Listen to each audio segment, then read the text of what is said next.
Hello प्यारे बच्चों, बहुत बहुत स्वागत है आप सभी का विनर्स के ऑनलाइन स्कूल प्लेटफॉर्म पर। मैं आशी शर्मा आपको पढ़ाऊंगी सामाजिक विज्ञान यानी कि सोशल साइंस। वैसे मेरा इंट्रोडक्शन सिलेबस वाले वीडियो में आपसे हो चुका है एंड मैंने आप सबकी कमेंट्स भी देखी, so thank you so much for such a lovely comments. तो चलिए बच्चों, उसी एनर्जी के साथ शुरुआत करते हैं हमारी क्लास का पहला चैप्टर। जैसा कि आप सब जानते हैं, मैंने आपको सिलेबस एक्सप्लेन करा है, तो आज मैं आपके सामने सबसे मोस्ट इम्पॉर्टेंट टॉपिक लेके आने वाली हूँ। तो मोस्ट इम्पॉर्टेंट टॉपिक हमारा ये है, जो कि है भारत में राष्ट्रवाद, नेशनलिज्म इन इंडिया। तो चलिए बच्चों, फटाफट तैयार हो जाइए एक बहुत ही पॉजिटिव एनर्जी के साथ। मैं स्टेप बाय स्टेप आपको हर एक कंसेप्ट, जो भी इस चैप्टर में इंपॉर्टेंट कंसेप्ट है, वो सब हम वन बाय वन समझेंगे। तो फटाफट शुरू हो जाओ अपने कॉपी पेन के साथ। तो बच्चों, इससे पहले मैं आपको बताना चाहूंगी कि आप जो भी कंटेंट हम मैं पढ़ाऊंगी, उसके लिए आप सबसे पहले हमारे जो टेलीग्राम चैनल्स हैं उनको फॉलो कर लीजिएगा। मैं आपको उनके बारे में बता देती हूँ। जो हमारे टेलीग्राम चैनल्स हैं उनको आप फॉलो कर लीजिए, क्योंकि जो भी कंटेंट मैं आपको पढ़ाऊंगी वो आपको वहीं से मिलेगा। तो आप देख सकते हैं, ये जो मेरी पीडीएफ है जो मैंने आपके लिए स्पेशली बनाई है, तो आप ये हमारे टेलीग्राम चैनल्स को ज्वाइन कर लीजिए, ताकि आपको, और हमारे और भी प्लेटफॉर्म्स हैं इन सबको भी आप सब्सक्राइब कर लीजिए। और जल्दी से क्लास शुरू होने के पहले पहले एक बार लाइक बटन दबा दीजिए अच्छी सी एनर्जी के लिए, और सब्सक्राइब बटन भी दबा दीजिए और फॉलो कर लीजिए। तो चलिए शुरू करते हैं आज का हमारा पहला चैप्टर, भारत में राष्ट्रवाद। तो चलिए, सो भारत में राष्ट्रवाद के बारे में हम जानेंगे इस चैप्टर में, और समझेंगे कि क्या क्या हमारे जो बेसिक इंपॉर्टेंट टॉपिक्स हैं उसके बारे में हम जानेंगे। सबसे पहले हम लेते हैं पूरा जो हमारा जो चैप्टर है वो इसी राष्ट्रवाद की भावना पे बेस्ड है। सबसे पहले हम जानेंगे राष्ट्रवाद शब्द से आपके मन में, मैं आपको सिर्फ 10 सेकेंड्स दे रही हूँ। आई काउंट, मैं सिर्फ गिनती करूंगी 10 सेकेंड की, और आपको अपने मन में विचार लाना है बच्चों कि राष्ट्रवाद शब्द से आपके मन में क्या फीलिंग आती है, क्या आपके ब्रेन में शब्द आते हैं कि जिससे आप राष्ट्रवाद को बता सके कि राष्ट्रवाद शब्द का मतलब क्या है। 1 2 3 4 5 6 7 8 9 10 टाइम्स अप। तो चलिए अब मैं आपको क्लियर करती हूँ। मैं आशा करती हूँ, मुझे ये विश्वास है कि आपके माइंड में आ गया होगा कि राष्ट्रवाद का मतलब क्या होता है। तो सबसे पहले मैं आपको बताना चाहूंगी बच्चों, राष्ट्रवाद, राष्ट्रवाद शब्द एक भावना है, ये एक फीलिंग है। किसके प्रति? हमारे देश के प्रति, हमारी जन्मभूमि के प्रति, हमारी कर्म भूमि के प्रति, हमारे राष्ट्र के प्रति, हमारे देश के प्रति। तो हम इसको एक किस वे में हम राष्ट्रवाद को डिस्क्राइब कर सकते हैं वो मैं आपको बताने वाली हूँ। अपने राष्ट्र यानी देश के प्रति प्रेम, जैसा कि मैंने आपको बताया राष्ट्रवाद का मतलब ही होता है बच्चों अपने, अपनी मातृभूमि, अपनी जन्मभूमि के प्रति प्रेम, अपने राष्ट्र यानी अपने देश के प्रति प्रेम, निष्ठा और गर्व की भावना। जैसा कि मैंने आपको बताया राष्ट्रवाद एक फीलिंग है, एक भावना है। ठीक है, राष्ट्रवाद क्या है? एक भावना है। उसके बाद जब किसी देश के लोग अपनी संस्कृति, इतिहास, भाषा, परंपरा को एक मानते हैं, जैसे कि आपको पता है भारत हमारा देश डाइवर्स है। डाइवर्स मतलब बहुत अलग अलग धर्म, जातियां, अलग अलग समाज, पर हम सब एकता के साथ एकजुट होकर भारत में रहते हैं। भारत एक एग्जाम्पल है किसका? राष्ट्रवाद का। इसी डेफिनेशन में, में यही लिखा है, जब किसी देश के लोग अपनी संस्कृति, इतिहास, भाषा, परंपरा को एक मानते हैं। कोई भी अपने देश को अलग अलग नहीं मानता है, एक ही देश का मानता है। गुजराती, मराठी, हिंदू, मुस्लिम, सिख, ईसाई सब एक साथ हैं, तो उसे बोलेंगे एक देश मानता है। और देश की की एकता, अखंडता और स्वतंत्रता, देश की एकता, अखंडता और स्वतंत्रता के लिए मिलकर काम करने को तैयार रहता है। जैसा कि मैंने बताया, एकजुट होकर किसी भी कार्य करने को तैयार रहने के लिए उस भावना को कहते हैं राष्ट्रवाद। ठीक है, तो उस भावना को कहते हैं राष्ट्रवाद।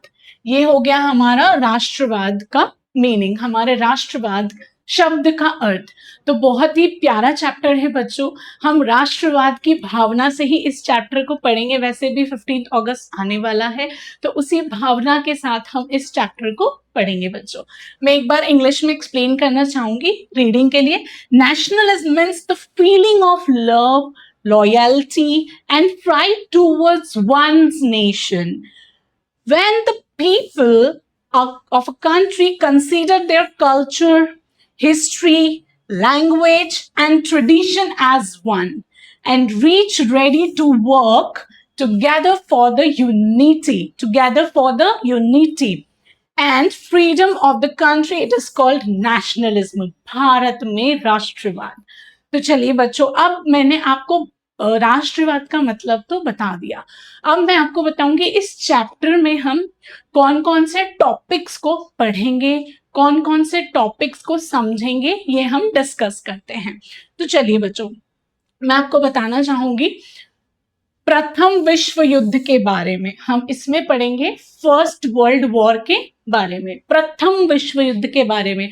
जैसा कि बच्चों इस चार्ट में आप देख सकते हो, 1 2 3 4 5 6 7, ये सातों पॉइंट हम कवर करेंगे। ठीक है, प्रथम विश्व युद्ध कब हुआ, कैसे हुआ, क्या उसके परिणाम थे, उस समय क्या माहौल था, ये हम जानेंगे। उसके बाद हम जानेंगे सत्याग्रह आंदोलन। जितने भी सत्याग्रही आंदोलन किए गए, हुए, कब हुए, किसके द्वारा हुए, क्या इसका मोटिव था, क्यों किए गए, क्या उसके सिनेरियो थे, मतलब क्या ऐसा घटनाक्रम बना जिससे सत्याग्रही आंदोलन का भारत में, बच्चों मैं फिर से बताऊंगी, सत्याग्रही आंदोलन का भारत में जन्म हुआ, क्यों हुआ, ये सब हम समझेंगे इस चैप्टर में। उसके बाद चंपारण जो मूवमेंट, खेड़ा आंदोलन, अहमदाबाद आंदोलन, ये सारे आंदोलन के बारे में बच्चों हम पढ़ेंगे। उसके बाद रॉलेट एक्ट बच्चों एक काला कानून है, इसको हम आप पहले ही माइंड में बना लीजिए। रॉलेट एक्ट काला कानून है। क्यों है काला कानून, इसका रीजन भी मैं आपको बताऊंगी, क्यों हम रॉलेट एक्ट को काला कानून कहते हैं। उसके बाद हम बात करेंगे जलियांवाला बाग। बेटा ये जो जलियांवाला बाग वाला जो पॉइंट है, पॉइंट नंबर कौन सा, पॉइंट नंबर 4, ये भी एक बहुत ही इंपॉर्टेंट पॉइंट है। क्यों है ये इंपॉर्टेंट पॉइंट, क्योंकि ये इतिहास के पन्नों में एक ऐसा इंसिडेंट्स बोल सकते हैं, ऐसी घटना बोल सकते हैं जिसने हर देशवासी को हिलाकर रख दिया था, हर देशवासी की भावना को बहुत चोट पहुंचाई थी। तो जलियांवाला बाग का जो पूरा इंसिडेंस है, जो पूरा घटनाक्रम है जलियांवाला बाग, उसको भी हम डिस्कस करेंगे। उसके बाद हम आएंगे खिलाफत आंदोलन पे। ठीक है, उसका घटनाक्रम देखेंगे, खिलाफत आंदोलन में क्या चीजें हुई, किस तरह से खिलाफत आंदोलन इम्पोज हुआ, मतलब हुआ, ये भी हम इसमें जानेंगे। तो बच्चों बात करते हैं असहयोग आंदोलन की। असहयोग आंदोलन के बारे में भी मैं आपको इसी चैप्टर में एक्सप्लेन करूंगी स्टेप बाय स्टेप। इसी के साथ ये नहीं बच्चों, मैं आपको एक ओवरव्यू बता देती हूँ पूरे चैप्टर का। देखिए इसमें ऐसे ऐसे माइंड मैप्स हैं जो आप बस एक बार में रीड करके आसानी से कोई भी प्रश्न को आसानी से किसी भी प्रश्न का बच्चों आप उत्तर दे पाएंगे। तो चलिए बच्चों नेक्स्ट हम शुरू करते हैं अपना जो नेक्स्ट। ठीक है, असहयोग आंदोलन पे थे हम, ये भी मैं आपको बताऊंगी क्यों, कब, कहाँ, कैसे। बेटा एक बात हमेशा ध्यान रखना है, जब भी हम सामाजिक विज्ञान पढ़ते हैं तो कोई भी घटनाक्रम के पहले वाले इंसिडेंट्स को भी हमें जानने की बहुत आवश्यकता होती है, बहुत इंपॉर्टेंट होता है वो। क्यों? क्योंकि हर एक घटनाक्रम एक दूसरे से कहीं ना कहीं जुड़ा हुआ है। क्योंकि जब भी हम इतिहास पढ़ते हैं तो बेटा एक क्रोनोलॉजिकल ऑर्डर होता है। क्रोनोलॉजिकल ऑर्डर मतलब 1 2 3 4 5, इट्स अ ऑर्डर, ये होता है क्रोनोलॉजिकल ऑर्डर। तो हम इसी के ही बेस पे बात करते हैं कि पहले क्या हुआ, फिर उसके बाद क्या हुआ, फिर उसके बाद। तो ये एक ट्रिक आप माइंड में रख लीजिए कि कोई भी घटनाक्रम के बारे में आप पढ़ेंगे या कोई भी घटनाक्रम के बारे में प्रश्न आएगा तो आपको उसके पहले वाली चीज भी पता होनी चाहिए, उसके बाद क्या हुआ वो भी, तब जाके आप सही तरह से उत्तर लिख पाएंगे। और वो हम पढ़ेंगे किसके फॉर्म में? एक मूवी के फॉर्म में। धुरंधर सबने देखी, मैं बहुत अच्छे से जानती हूँ सारे डायलॉग्स, तो बस अब यही सारे घटनाक्रम आपको याद हो जाएंगे। तो चलिए, पहले ये हमारा डिस्कशन हो गया। उसके बाद असहयोग आंदोलन में अलग धाराएं, मतलब असहयोग आंदोलन जब बेटा हुआ तो उसमें क्या उसके डिफरेंट मतलब धाराएं थी, क्या उसमें डिफरेंट डिफरेंट चीजें थी, क्यों वो हुआ, कैसे वो बना, क्या उसमें किया गया, वो सब मैं आपको बताऊंगी। तो चलिए बच्चों, हमने पहले तो पढ़ लिया, तो शुरू करते हैं। भारत में राष्ट्रवाद, नेशनलिज्म इन इंडिया, तो ये चैप्टर हम पढ़ने जा रहे हैं और मैंने आपको बता दिया क्या क्या की पॉइंट्स हैं। उसके बाद हम डिस्कस कर चुके हैं राष्ट्रवाद एक भावना है। मैं फिर से रिकॉल करा रही हूं कि राष्ट्रवाद के बारे में हम, ये शब्द के बारे में हम पढ़ चुके हैं। तो जब भी कोई भी आपसे राष्ट्रवाद पूछेगा तो आप इजीली आंसर दे सकते हैं, आप इजीली उसका जवाब दे सकते हैं। अब चलिए बच्चों, भारत में राष्ट्रवाद जो भावना है वो कैसे लोगों के मन में आई? क्या वो पहले से थी? नहीं, ऐसा नहीं था। राष्ट्रवाद एक भावना कब उत्पन्न हुई बेटा? उसका हम डाउन ग्राउंड जानेंगे कि कैसे वो भावना हर एक भारतीय नागरिक के अंदर आई। वो हम इस टॉपिक में, जो हमारा अब का टॉपिक, जो सबसे फर्स्ट टॉपिक है, ये हमारा कौन सा है बच्चों? सबसे फर्स्ट टॉपिक आप देख सकते हैं, प्रथम विश्व युद्ध किनके बीच में हुआ। सबसे पहले मैं आपको बता दूं, फर्स्ट वर्ल्ड वॉर के बाद से भारत में राष्ट्रवाद था तो पहले से ही, बट उसकी जो भावना है वो हर एक कम्युनिटी या हर एक जाति या हर एक धर्म या हर एक इंसान में कब से पैदा हुई? वो हुई प्रथम विश्व युद्ध से। कब से हुए? प्रथम विश्व युद्ध से। अब बात करेंगे प्रथम विश्व युद्ध में कौन के बीच में लड़ाई हुई। ऑब्वियसली जब हम युद्ध की बात करें तो वो किसी ना किसी के बीच में ही होना है। तो अब हम बात करते हैं बेटा, सबसे पहले आपको दिख रहा होगा प्रथम विश्व युद्ध के किन किन के बीच में हुआ, कब हुआ, कितने टाइम तक रहा, कब खत्म हुआ, ये हम अब जानेंगे। So first world war who fought between whom? सो प्रथम विश्व युद्ध कब हुआ था? 1914, 1914 में। कब हुआ था बच्चों? 1914 में। क्या हुआ था? प्रथम विश्व युद्ध। तो ये आपका एक एमसीक्यू भी बन जाता है, ये बहुत इंपॉर्टेंट है। ये हर, मतलब अगर मैं उठा के देख लूं आज से 5 साल के पेपर, उनमें ये क्वेश्चन आता है। प्रथम विश्व युद्ध, ये अभी नहीं, ये आपको बहुत सारे अलग अलग एग्जाम जब आप अपीयर करने जाते हो बेटा उधर भी आता है। मैं फिर से बोल रही हूँ, 9th-10th का बेस आपको लाइफ टाइम बेटा हेल्प करता है, इसलिए बोलते हैं 9th-10th पढ़ लो, अच्छे से बेस क्लियर कर लो। 11th-12th बोलते हैं 9th पढ़ लो 10th निकल जाएगा, 11th पढ़ लो 12th निकल जाएगा। तो वैसे ही बच्चों 10th हमें बहुत अच्छे से पढ़ना है, और उसमें सामाजिक विज्ञान एक ऐसा सब्जेक्ट है, मैं आपको फिर बता रही हूँ, कि जिसके घटनाक्रम एक दूसरे से जुड़े होते हैं। तो प्रथम विश्व युद्ध कब हुआ? 1914 में। कब हुआ बच्चों? 1914 में, मतलब 1940 में। अब कब खत्म हुआ ये हम बात करेंगे। कब खत्म हुआ? 1918 में। कब खत्म हुआ बच्चों? 1918 में। चलिए 1918 में क्या, कब खत्म हुआ बच्चों? 1918 में। चलिए अब हम देखते हैं इसका घटनाक्रम कि क्या हुआ, कैसे हुआ, क्यों हुआ, ये सब हम जानेंगे। सबसे पहले जो हमारा पहला विश्व युद्ध था, जो प्रथम विश्व युद्ध था जिसकी हम बात कर रहे हैं, वो दो राष्ट्रों के बीच में हुआ था। किन राष्ट्रों के बीच में हुआ था? दो राष्ट्रों के बीच में हुआ था। एक होता है मित्र राष्ट्र और एक हुआ धुरी राष्ट्र। बच्चों किन दो राष्ट्रों के बीच में हुआ था? एक हुआ था मित्र राष्ट्र और एक धुरी राष्ट्र। इन दोनों के बीच में क्या हुआ था? विश्व युद्ध हुआ था। अब बात की जाए मित्र राष्ट्र में कौन कौन थे, वो हम देखेंगे। इंग्लैंड, फ्रांस, रूस, अमेरिका। 1917 से। कब से था बच्चों? 1917 से।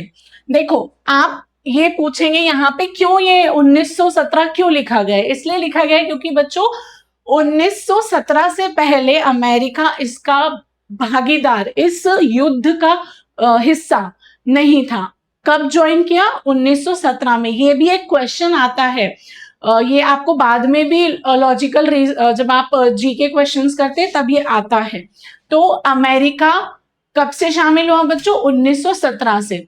उसके बाद भारत, इटली, ये कौन से राष्ट्र है बेटा? मित्र राष्ट्र। कौन से राष्ट्र?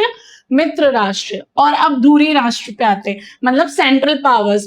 मैं इंग्लिश में एक बार रिपीट कर दूंगी, एलाइड पावर्स और सेंट्रल पावर्स, ये दोनों राष्ट्र के बीच में विश्व युद्ध हुआ था, है ना बेटा। तो अब धुरी राष्ट्र में कौन कौन आ गया? जर्मनी, ठीक है, कौन कौन आ गया? जर्मनी, ऑस्ट्रिया, हंगरी, दोनों साथ में, तुर्की, बल्गेरिया। तो ये थे हमारे धुरी राष्ट्र। एक साइड हो गए हमारे मित्र राष्ट्र, एक साइड हो गए हमारे धुरी राष्ट्र। अब इन राष्ट्रों के बारे में मैं आपको बताऊंगी। अच्छा, सबसे पहले एक इंपॉर्टेंट क्वेश्चन आप सभी के लिए, अगेन मैं 10 सेकेंड्स की घड़ी लगाऊंगी, आपको वो सोच के बताना है क्या इसके बारे में आपको थोड़ा भी पता है। क्या आपको पता है भारत क्या भारत इसका संपूर्ण हिस्सा था? मतलब माना जाए क्या भारत, कुछ लोग ऐसा बोलते हैं, ऐसा सुनने में आता है कि भारत विश्व युद्ध का पार्ट नहीं था या विश्व युद्ध में भाग नहीं लिया था, फर्स्ट वर्ल्ड वॉर में भाग नहीं, प्रथम विश्व युद्ध में भाग नहीं लिया था। पर बच्चों जब ये क्वेश्चन आता है, मैं 10 सेकेंड्स कर रही हूँ, हाँ या ना आपके मन में सोच के रखना है, फिर हाँ या ना वो क्लियर हो जाएगा, ठीक है। तो 1 2 3 4 5 6 7 8 9 10। सोच लिया? चलो अब मैं आंसर देती हूँ। भारत प्रथम विश्व युद्ध का पार्ट था, पर इनडायरेक्ट वे में, डायरेक्टली नहीं था, क्योंकि उन्हें ब्रिटिश सरकार के अंदर में थे। ब्रिटिश सरकार के अंदर हम काम, मतलब उनके वो हम उनके गुलाम थे। तो इस वजह से इनडायरेक्ट वे में हमको किसका हिस्सा बनना पड़ा? प्रथम विश्व युद्ध का हिस्सा बनना पड़ा। किसको बनना पड़ा? भारत को, यानी हमें। ठीक है बच्चों, इटली था इसमें। ये हो गए हमारे मित्र राष्ट्र, ये हो गया धुरी राष्ट्र। अब युद्ध का अंत, युद्ध का अंत कब हुआ? कब हुआ युद्ध का अंत? युद्ध का अंत हुआ 11 नवंबर 1918 में। कब हुआ? 11 नवंबर 1918 में, ठीक है। 11 नवंबर 1918 में क्या हुआ बच्चों? वर्ल्ड वॉर एंड, खत्म हुआ, युद्ध का अंत हुआ। पर अब नतीजे की बात करें तो क्लियरली आपको दिख रहा है कौन जीता? मित्र राष्ट्र जीते, जर्मनी हारा। मतलब ये वाले जो राष्ट्र थे ये सब लूज, हार गए, और ये वाले राष्ट्र सब विन कर गए, जीत हो गई, ठीक है। नतीजा, एलिड पावर्स वॉन और सेंट्रल पावर लूज, जर्मनी हार गया, ठीक है। अब सबसे पहले यदि याद रखना है तो मैं एक ट्रिक बता रही हूं आपको कि कैसे आप याद रखें। ये हो गया राइट हैंड, ठीक है, ये हो गया लेफ्ट हैंड, ये सीधा हाथ, ये उल्टा हाथ। ले लो अपना सीधा हाथ हाथ में, उल्टा हाथ हाथ ऐसे रख लो। अब यहाँ पे आप राष्ट्रों के नाम देखोगे तो ये पूरा हो गया आपका मित्र राष्ट्र। इसमें कौन कौन आ गया? इंग्लैंड, फ्रांस, रूस, अमेरिका, भारत और इटली। तो ये सारे देश इधर आ गए। उसके बाद नेक्स्ट ये वाला हैंड लेंगे तो इधर कौन कौन आ गए, जर्मनी, ऑस्ट्रिया, तुर्की, बुल्गारिया। जर्मनी, ऑस्ट्रिया, तुर्की, बुल्गारिया।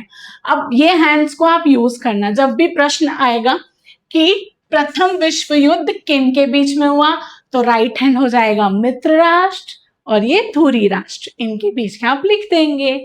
चलिए, तो ये हो गया हमारा भारत का भारत का इनडायरेक्ट पार्टिसिपेशन। इनडायरेक्ट पार्टिसिपेशन बोले तो भारत का एक इनडायरेक्ट सहयोग किसमें, प्रथम विश्व युद्ध में। तो चलिए बच्चों, अब नेक्स्ट हम डिस्कस करेंगे प्रथम विश्व युद्ध का प्रभाव। अब बच्चों युद्ध तो हो गया, ठीक है, युद्ध में जीत भी मिल गई, अब जीत हो गई। अब उसके बाद युद्ध होने के बाद क्या हुआ, अब क्या होता है जब भी कोई व्यक्ति या कोई भी पर्सन या कोई भी राज्य या कोई भी बोल सकते हैं टीम युद्ध पे जाती है, तो उसके लिए वो बहुत सारी तैयारियां करती है। क्या करती है बच्चों, तैयारियां। अब उस तैयारियां जरूरी नहीं कि वो सिर्फ वेपन्स बनाएगी, वेपन्स बोले तो या हथियार बनाएगी, नहीं, उनको हर तरह की सहायता लगती है। जैसे पॉलिटिकल ले लो, इकोनॉमिकल ले लो, फिजिकल ले लो, फाइनेंशियल ले लो, सबसे ज्यादा फाइनेंशियल मतलब आर्थिक। तो अब उसमें क्या होता है बच्चा, प्रथम विश्व युद्ध के प्रभाव, अब बहुत सारे प्रभाव पड़ गए। सबसे ज्यादा अब भारत तो ऑलरेडी ब्रिटिशर्स के अंदर इतना परेशान था और उस ऊपर से अपने ऊपर क्या आ गया था, प्रथम विश्व युद्ध का भार। अब प्रथम विश्व युद्ध में क्या हुआ बच्चों, महंगाई बढ़ी। अब जैसे ब्रिटिशर्स ने अपना मोस्ट ऑफ द मतलब अंग्रेजों ने मोस्ट ऑफ द अपना मनी, जो अपना पैसा है वो किसमें लगा दिया, वॉर में। अब रिकवरी, उसको जमा कैसे करें, अब आधे से ज्यादा पैसा तो हमने उसमें लगा दिया, उसको जमा कैसे करें। तो उन्होंने क्या तरीका अपनाया, उन्होंने भारत में क्या बढ़ाई, महंगाई बढ़ाई। अगर आपको प्रश्न आता है बेटा, ये भी एक प्रश्न, इंपॉर्टेंट प्रश्न है ये भी बेटा, एक जो फ्लो चार्ट है ये आप ध्यान से देखिएगा, इसमें मैंने मेंशन किया है कि मैंने इसमें बताया है कि क्या चीजें इंपॉर्टेंट है। तो जब प्रथम विश्व युद्ध का जो प्रभाव जो भारत पे पड़ा, देखना बच्चों क्या पड़ा, महंगाई बढ़ गई, अधिकतर चीजों के दाम क्या हो गए, बढ़ गए, खाना, कपड़ा, जमीन, जायदाद, सब सब सब चीजों के दाम बढ़ गए। उसके बाद आर्थिक प्रभाव, करों में बढ़ोतरी, करो बोलो तो टैक्स, कर बोले तो tax. Economic impact rising tax, मतलब हर चीज का टैक्स बढ़ा दिया गया, मतलब डबल कर दिया गया। मान लो कहीं पे यदि 15 रुपए देने पड़ रहे तो आपको डायरेक्ट 30, 60 ऐसे रुपए देने पड़ रहे। कोई भी एक, ये जस्ट एन एग्जाम्पल है ये कि डबल कर दिए गए, ठीक है। अब वो डबल उनके हिसाब से था, जो भी विदेशी चीजें थी, जो जिन चीजों का उन्होंने हमें आदी बना दिया था, उन चीजों पे उन्होंने क्या करा, टैक्स खूब बढ़ा दिया, खूब खूब जम के टैक्स बढ़ाया।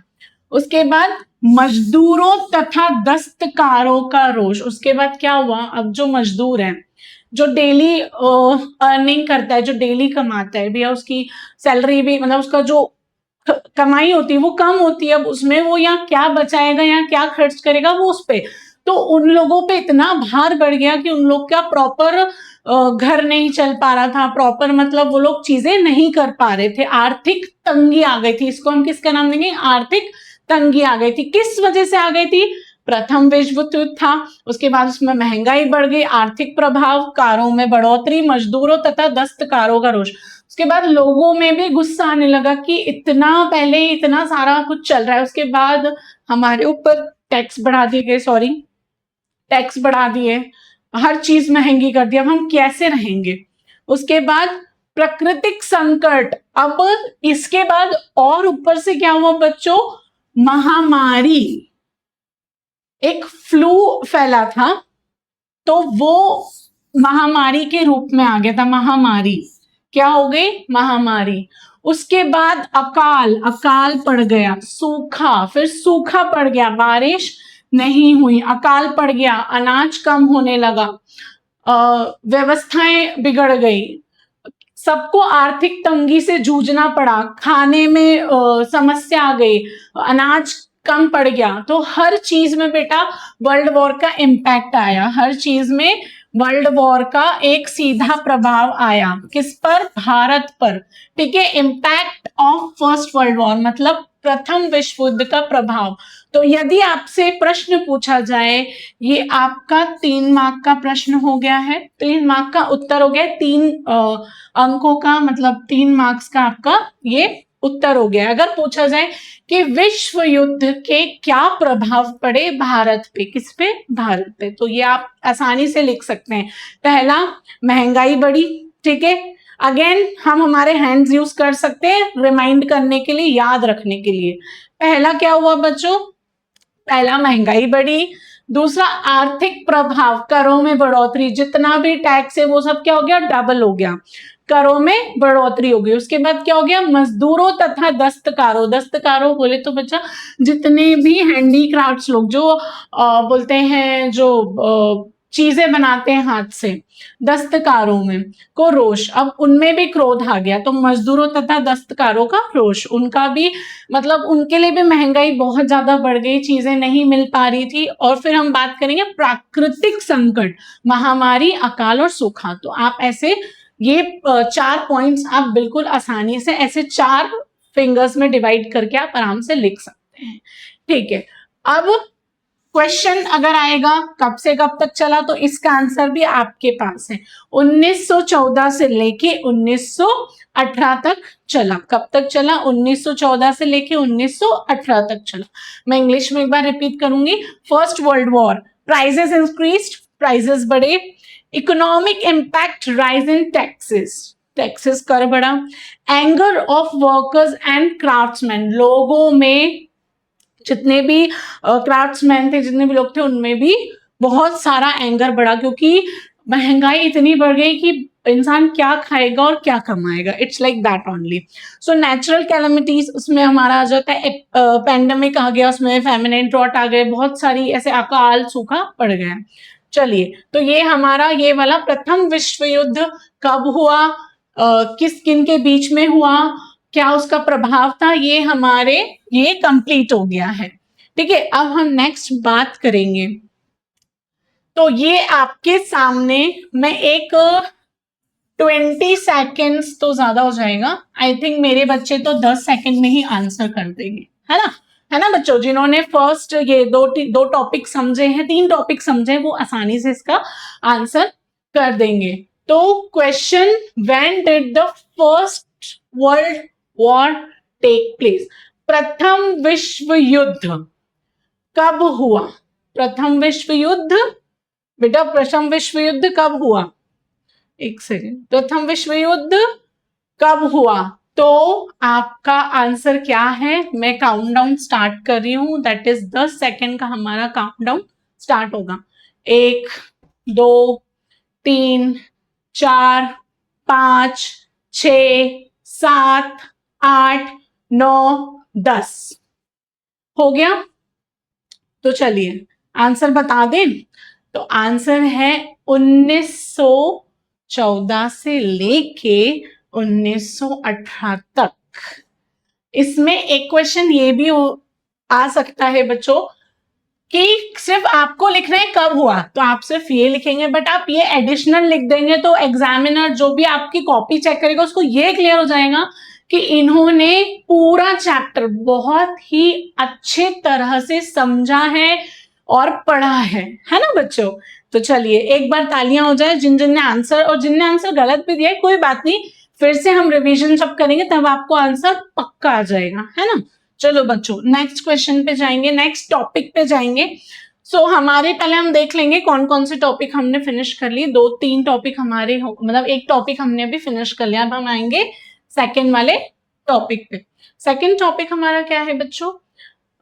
ये हमारा हो गया है, डन है, हमने ये एमसीक्यू भी कर लिया है 20 सेकेंड्स का। सत्याग्रह का विचार। अब बच्चों एंट्री होती है किनकी?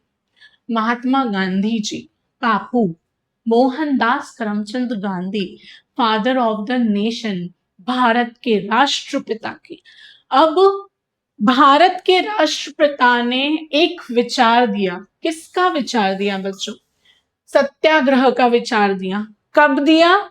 महात्मा गांधी जी भारत आए, है ना, भारत आए। कब आए? जनवरी 1915, मतलब 1915 में। कहां से आए?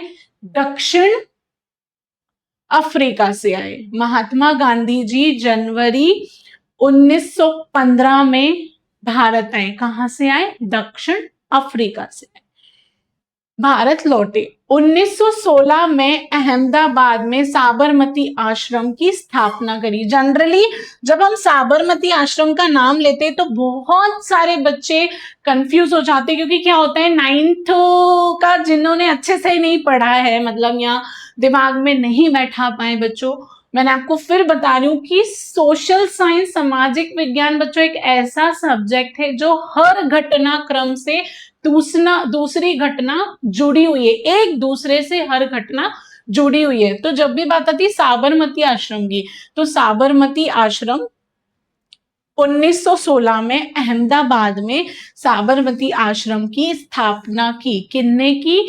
गांधी जी ने, बापू ने, महात्मा गांधी जी ने, है ना बच्चों। हम प्यार से उन्हें क्या बोलते हैं? बापू बोलते हैं।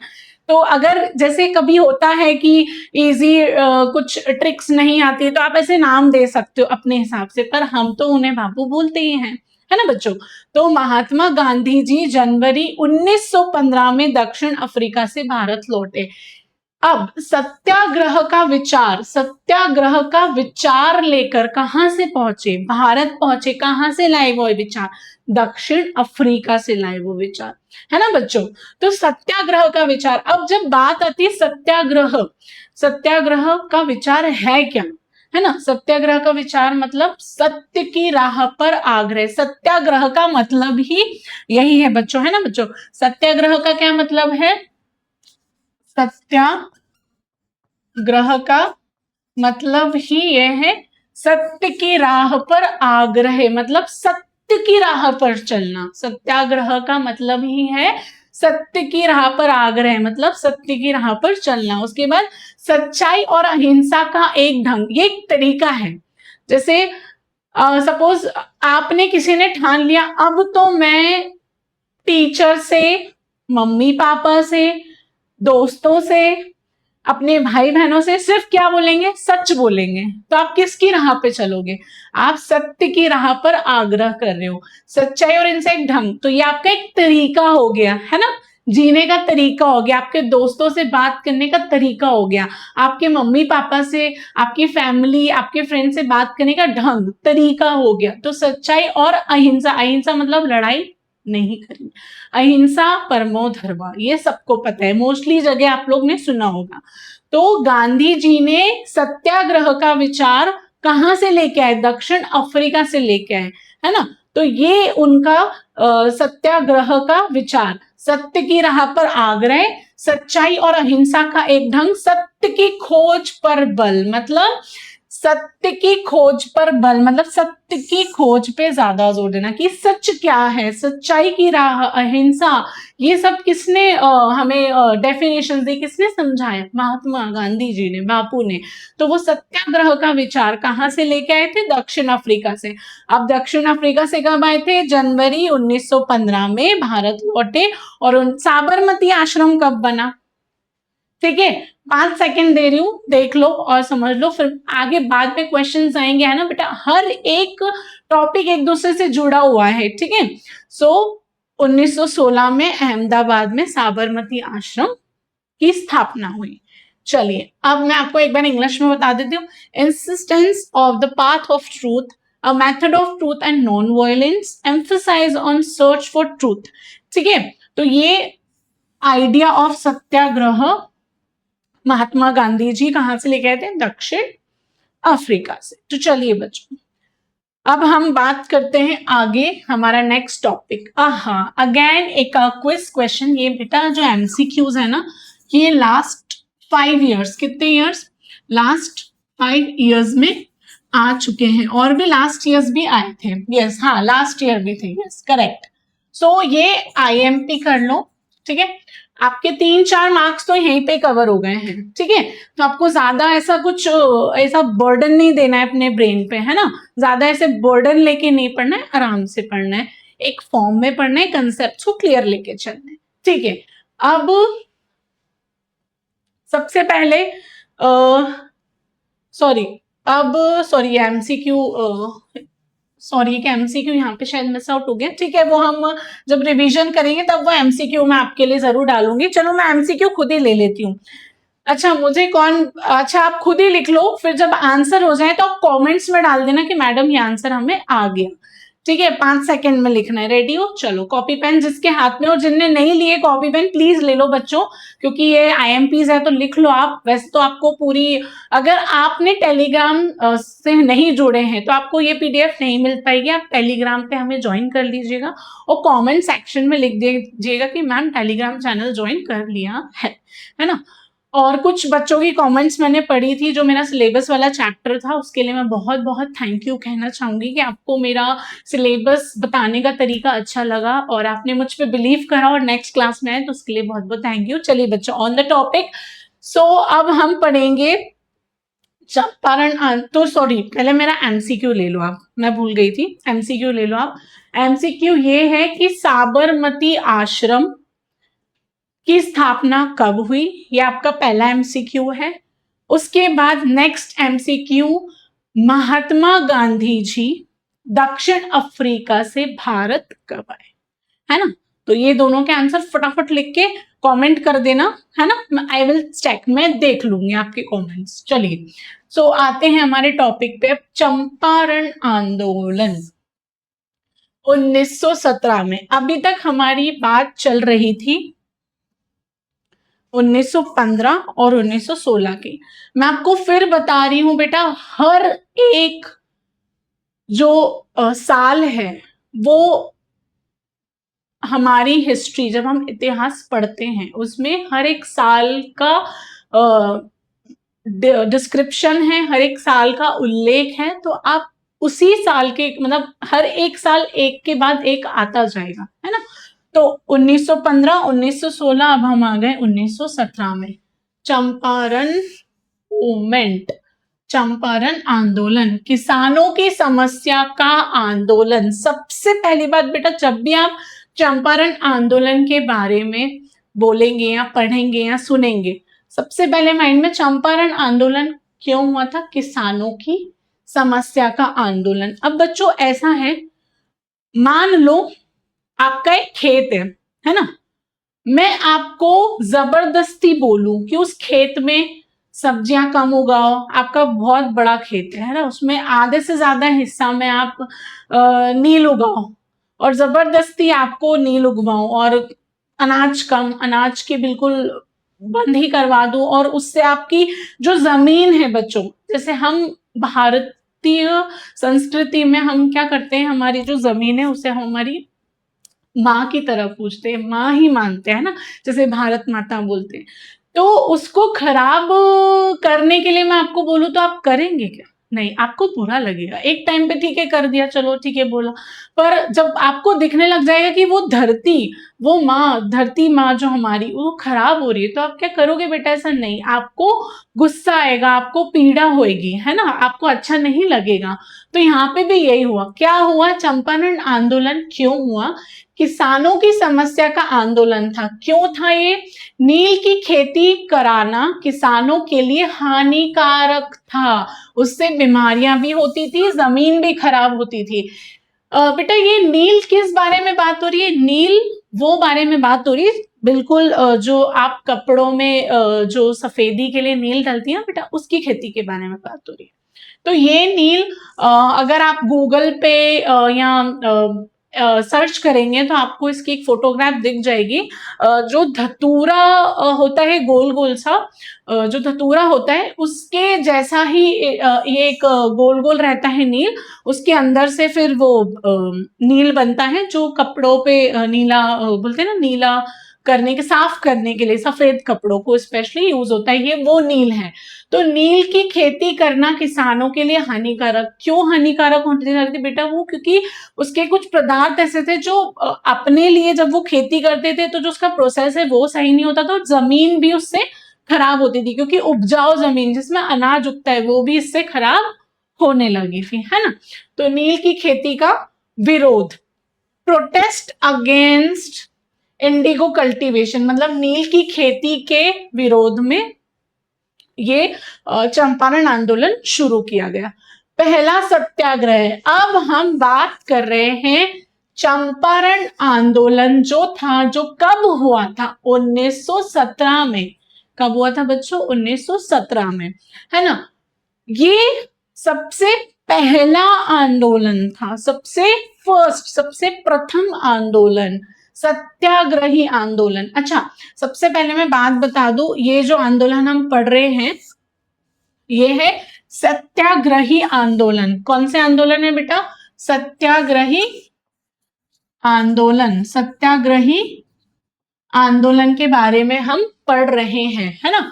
तो सत्याग्रही आंदोलन में सबसे पहला सत्याग्रही आंदोलन, फर्स्ट सत्याग्रही आंदोलन कौन सा था? चंपारण आंदोलन। कौन सा आंदोलन था? चंपारण आंदोलन। कब हुआ था? 1917 में, है ना।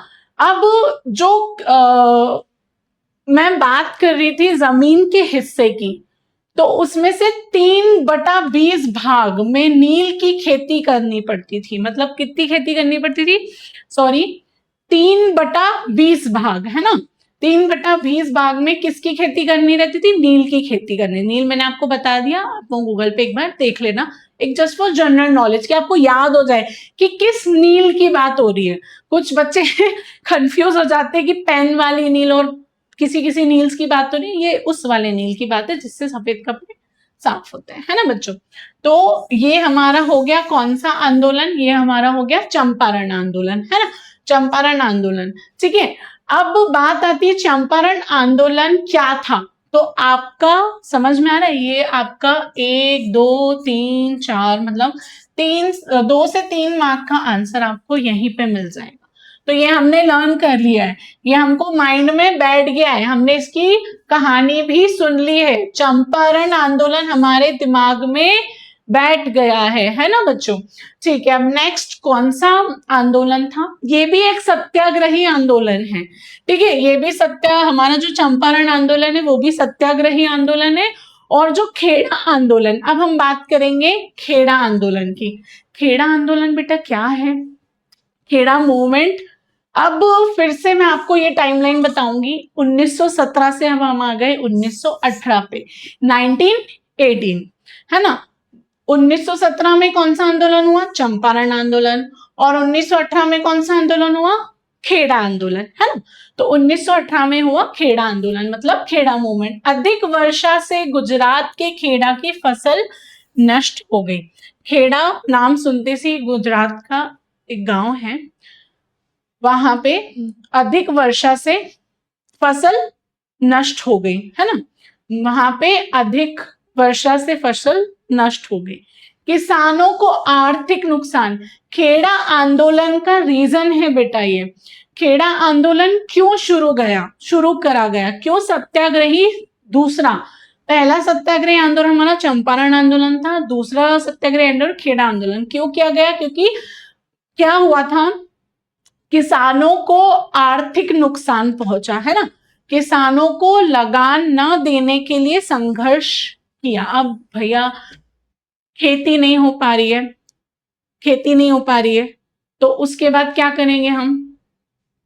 खेती नहीं हो पा रही तो कैसे फसल मतलब फसल को कैसे निकालेंगे? और खेती बिल्कुल ही नहीं हो पा रही है, और उस पर से जो खेती की थी वो किसकी वजह से खराब हो गई? वर्षा की वजह से, अधिक वर्षा की वजह से। अब उस पे भी लगान वसूला जा रहा था, काफी सारा लगान वसूला जा रहा था। अब असमर्थ थे लगान देने में, क्योंकि फसल नहीं हुई, खेती नहीं हुई, तो अनाज कैसे बेचेंगे? अनाज कैसे पहुंचाएंगे? खाना कैसे खाएंगे? या जहां भी जिनसे भी वो अनाज लेकर अपना लेन देन करते थे वो कैसे करेंगे? पॉसिबल ही नहीं है, ये तो हो ही नहीं पाएगा, क्योंकि फसल भी खराब हो गई, आर्थिक नुकसान आ गया, और किसानों का लगान देने के लिए संघर्ष किया। क्योंकि किसानों को लगान देने के लिए मतलब लगान डबल कर दिया गया था, जैसे मैंने बोला कर बढ़ा दिया गया। फिर चालू हुआ खेड़ा आंदोलन। खेड़ा आंदोलन में लोगों ने मिलके बैठ के आपस में एकता करके कुछ आंदोलन किए कि हम ऐसा नहीं होने देंगे या ऐसा नहीं चलेगा। तो फिर ये वाला आंदोलन हुआ। अब बच्चों बात करेंगे एक और आंदोलन की फटाफट से। ये हो गया अहमदाबाद मील मजदूर आंदोलन। अहमदाबाद मील मजदूर आंदोलन क्या हुआ बच्चों? अहमदाबाद के जो मील हैं उनमें क्या होता था, जो एक महामारी आई थी, मतलब ये भी गांधी जी के नेतृत्व में हुआ था 1918 में। अच्छा, 1917 में एक आंदोलन हुआ था और 1918 में 2 आंदोलन हुए थे, है ना? ठीक है, ये एक आंदोलन 1917 में हुआ था और बाकी 2 आंदोलन हमारे कब हुए थे? 1918 में। ये भी सत्याग्रही आंदोलन था। जो अहमदाबाद मील मजदूर आंदोलन था वो भी कौन सा आंदोलन था? सत्याग्रही आंदोलन। ये भी किसके नेतृत्व में हुआ? गांधी जी के नेतृत्व में हुआ था। यह आंदोलन मील मालिकों द्वारा मजदूरों का बोनस बंद करने के विरुद्ध किया गया था। अब ये इसकी कहानी है बच्चों, बहुत छोटी सी कहानी है, मैं सुना देती हूँ फटाफट से। क्या हुआ था, उस टाइम एक महामारी चली थी उसी गांव में, अहमदाबाद में। तो उसके दौरान जब मजदूर जो काम पे जाते थे उनको कितना % बोनस मिलता था? 75% बोनस मिलता था। अब जब ब्रिटिशर्स ने ये चीज देखी तो उन्होंने क्या करा, वो बोनस कम करके, माइनस करके कितना कर दिया? 20% कर दिया। अब मजदूरों की क्या डिमांड थी? मजदूरों की डिमांड थी कि वह बोनस हमें कम से कम 50% तो मिलना ही चाहिए, है ना? क्योंकि हम कैसे कमाएंगे, ऊपर से इतना महंगा, हम कैसे हमारा घर चलाएंगे, कैसे चीजें करेंगे, नहीं कर पाएंगे। तो उन्होंने कहा कि हमको कम से कम 50% तो चाहिए। तो इस प्रोटेस्ट के लिए यह आंदोलन किया गया। किस लिए किया गया? ताकि जो मजदूरों का बोनस है वो बढ़ जाए, ठीक है। और उन्होंने भूख हड़ताल यानी अनशन भी किया। क्या किया? अनशन किया, भूख हड़ताल भी करी। गांधी जी ने मजदूरों की मांगे मनवाने के लिए भूख हड़ताल भी करी, है ना? उसके बाद और एक और बात, जो हमारा चंपारण आंदोलन था वो हमारा पहला सत्याग्रही आंदोलन था, और जो अहमदाबाद मील मजदूर आंदोलन है बेटा, वो फर्स्ट हंगर, मतलब गांधी जी का पहला अनशन वाला आंदोलन था, जिसमें उन्होंने भूख हड़ताल करी थी, यानी अनशन किया था, फर्स्ट, पहला, है ना? अंत में मिल मालिकों ने मांगे मान ली और मजदूरों को कितना दिया? 35%। कितना दिया बच्चों? 35%। तो ये भी आपका आंसर एक 3 से 4 मार्क्स का कंप्लीट हो जाता है। तो यदि आपसे पूछा जाए कि कौन कौन से 3 सत्याग्रही आंदोलन थे तो आप इजीली बता दोगे। पहले कौन सा था? चंपारण आंदोलन, सत्याग्रही आंदोलन, सॉरी, जो भी सत्याग्रही आंदोलन, 3 सत्याग्रही आंदोलन थे, चंपारण आंदोलन, खेड़ा आंदोलन और हमारा नेक्स्ट आ जाता है अहमदाबाद आंदोलन, है ना? तीनों आंदोलन, चंपारण आंदोलन, खेड़ा आंदोलन और अहमदाबाद आंदोलन, है ना?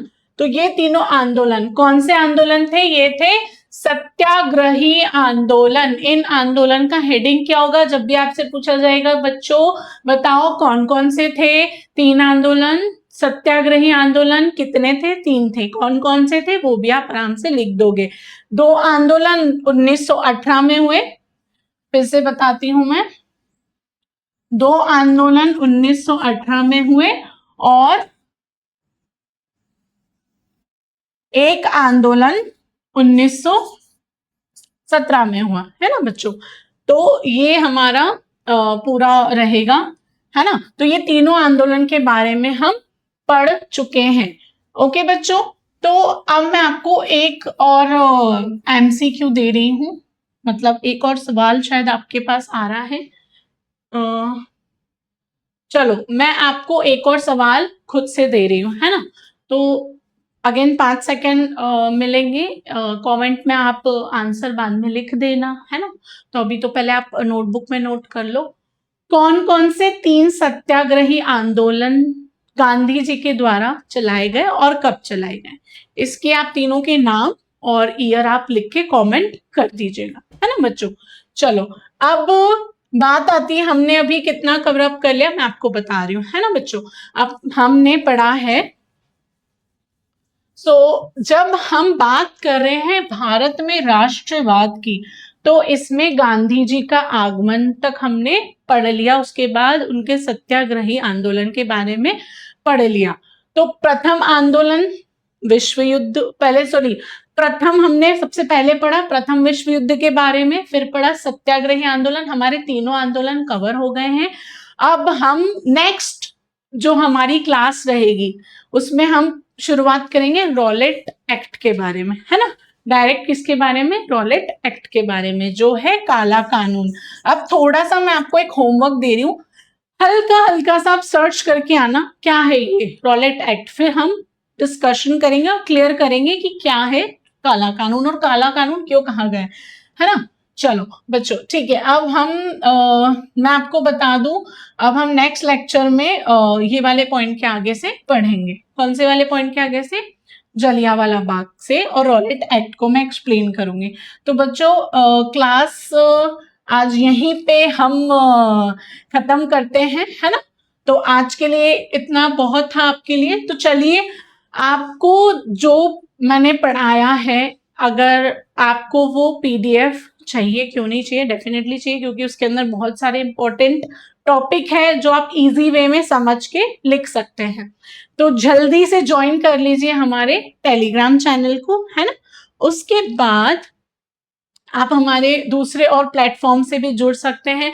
तो अभी आप जुड़े हुए हैं विनर्स ऑनलाइन स्कूल प्लेटफॉर्म पे, है ना। और हमारे इसके अलावा और भी प्लेटफॉर्म्स हैं, तो जल्दी जल्दी like, follow, share, comment and subscribe कर लीजिए, ताकि कोई भी अपडेट आप मिस ना कर सके। और ये हमारे बाकी के और भी प्लेटफॉर्म्स हैं और आप देख सकते हैं, ठीक है।